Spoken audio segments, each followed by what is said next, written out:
As the New York Knicks go to double overtime last night to beat Antoine Walker Celtics for their 9th consecutive W. And let's just call it the way it is, Antoine.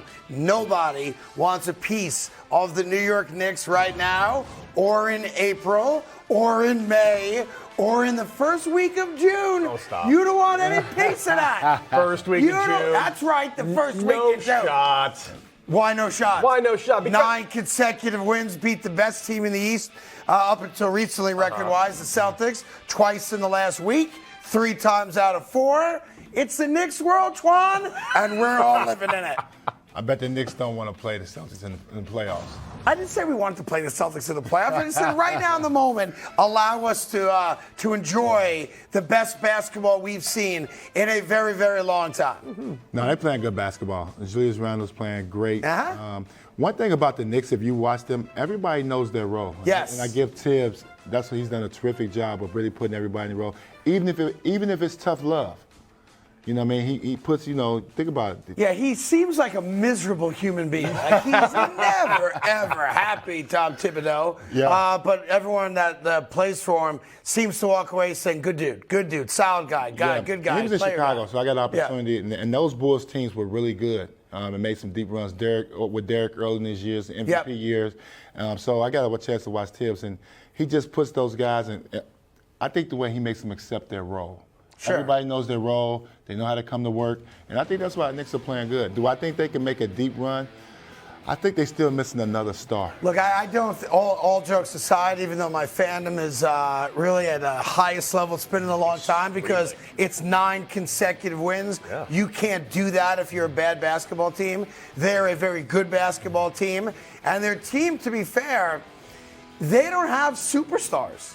Like, Jalen Brunson's a great player. He was out last night, which is why the win's even more amazing. And Julius Randle, not a superstar, but they've figured out that if you go out there and you bust your ass for 48 minutes, everybody, nobody takes games off, no one takes quarters off, they ball out, win or lose, they're going to fight you all the way through. You can wind up winning a lot of games that way. You can win a lot of games during the regular season. Yes. When it comes to playoffs, and I understand, it's still about the stars. We don't have stars. Well, you got to have guys that you can go to and guys that can deliver.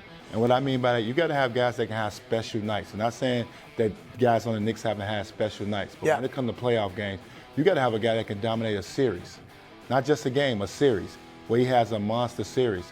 And I just don't think. I think they're one star away from making a really, really deep run to maybe possibly get into the finals. I'd love to argue that I can't. I think they're good enough to beat the Cavs, and I don't think that'd be easy. If you told me they play the Cavs and Donovan Mitchell averages 34 points a game in a 7-game series and the Knicks lose, I see that happening.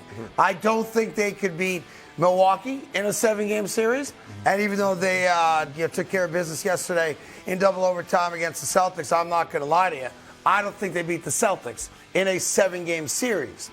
But what we're seeing now is the emergence of a very good, young, scrappy team that will, scare some teams. Like, if you're the 76ers, I'll tell you right now, you're better than the New York Knicks. But you want no part of the Knicks in a 7-game series because they're going to make you earn it.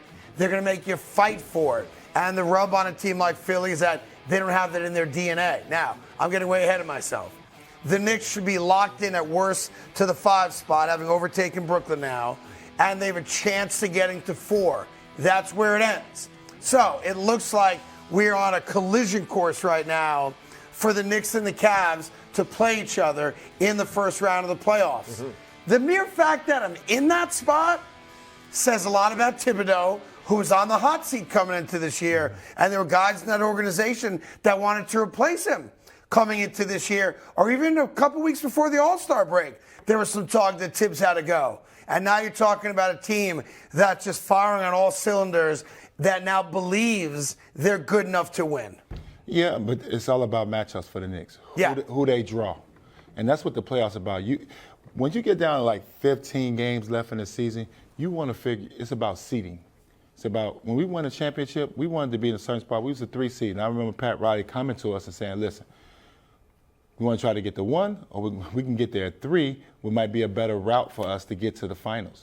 So sometimes it's about matchups and putting yourself in a position that's going to give you the best route to go as far as you can go in the playoffs. Which is also dangerous sometimes. When you try to pick your opponent and the opponent knows you've done that, they're aware of it. Well, hopefully they don't know. How come Antoine Walker's not playing the last 3 games of the season? No reason. Just want to take a couple days off. Hopefully they don't find out. But you notice, watch this. Watch that last 10 days of the season. You'll see coaches sitting certain guys positioning for seeding. They won't never come out obviously publicly and say we was trying to lose this game, but they know they like matchups. Sure. They like better. Yeah, it's like as we talk about matchups, go to out west right now, and the matchups are interesting because Steph Curry is back, and I know they lost last night, but they had won 5 straight prior to him coming back. He did have 27. Steph Curry being healthy and Golden State being in that mix. Right now, it's a Phoenix Sun Golden State Warrior first-round matchup. That's a problem for both teams, frankly. Yeah. Now, I recognize KD and Booker and DeAndre Ayton, who's as good in the paint as any guy in the league right now.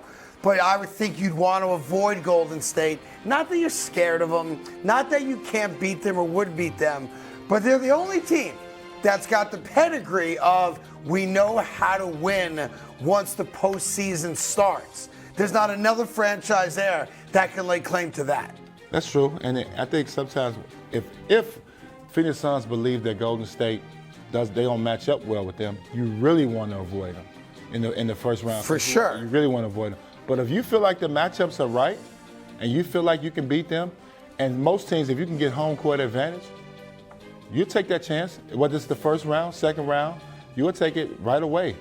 Which brings me to the Lakers. So the Lakers, after yesterday's big win, are sitting at 11. Yes. They're essentially tied with the Utah Jazz, but tiebreakers would give the final spot in the play into Utah at 10. And the Lakers right now on the outside looking in. To be fair, New Orleans is only a half game ahead of both of them. So you're talking about them and even the Clippers, who have a couple more wins than everybody. But you're talking about 4 teams, Clippers, New Orleans, Utah, and the Lakers for those final 3 spots. The fact that the Lakers yesterday had a healthy Anthony Davis drop 39 and got all the scoring from the rest of their role players. Every starter was in double digits. That's only happened like 4 times all year for them, right? If they can get LeBron back with enough games left, they're going to be a problem. They're going to be a problem because Anthony Davis right now in the moment, and I don't trust him. You can't count on him. He's a guy that's going to show up tomorrow and go, oh, plantar fasciitis. He'll come up with some kind of weird thing on his foot. Or, oh, I got a mole. Or a boil. Or whatever it is. A mole. But what? I don't know. The guy's soft. I know that. But if and when they got everybody there together, and they haven't because LeBron hurt his foot, right? Or whatever it was, they're a problem. I just don't know if there's enough games left for them to get in a situation where they can get in and avoid playing Denver in the first round, because that would be a problem for them. Yeah, and it's tough, but just to get to AD, he's from Chicago. I'm a big fan of his. Yeah. But you love everybody from Chicago. Not everybody. That's not true. Okay. Who don't you like? I'm not going to let you put that over. I do like Anthony Davis. But it's tough for Anthony Davis because he don't dominate enough for me on a consistent basis. He's that talented. This guy can shoot the 3, he could go inside, he could dominate on the defensive end. When he starts playing like that, when they won the championship in the shortened season, that's nobody counts that championship, but I hear you. I know nobody really counts it. I understand that, but that's the Anthony Davis they need on a consistent basis, especially if LeBron's going to be in and out the lineup. And if LeBron's not going to be there, it's going to be very hard pressed for them to make any type of deep run, or maybe even make the playoffs. I just don't think it's the same Anthony Davis we saw a couple And you know years what ago. bothers me about that? And it's why I've said on the show a million times that he's the most overrated player in NBA history. Because he teases you. Like when you see the last couple games, 37, 38, 39 points, a dominant NBA force, and then he's gone for a month at a time, right? And that's what bothers me the most is that raw talent, dude's as good as anybody, right? He can dominate a game. Like the Lakers have no business winning that game yesterday. LeBron James is out. They even have the built-in excuse, well, of course we lost, boom, we had no LeBron. And Anthony Davis, by far, was the best player in the building and carried the Lakers to that W. Yes, great three-point shooting didn't hurt. But Anthony Davis is that good. And yet, for some reason, I'm not sure if it's work ethic, I'm not sure if it's want to, he doesn't do it every night. Yeah, it's a legitimate knock on him, and it shows in his play sometimes.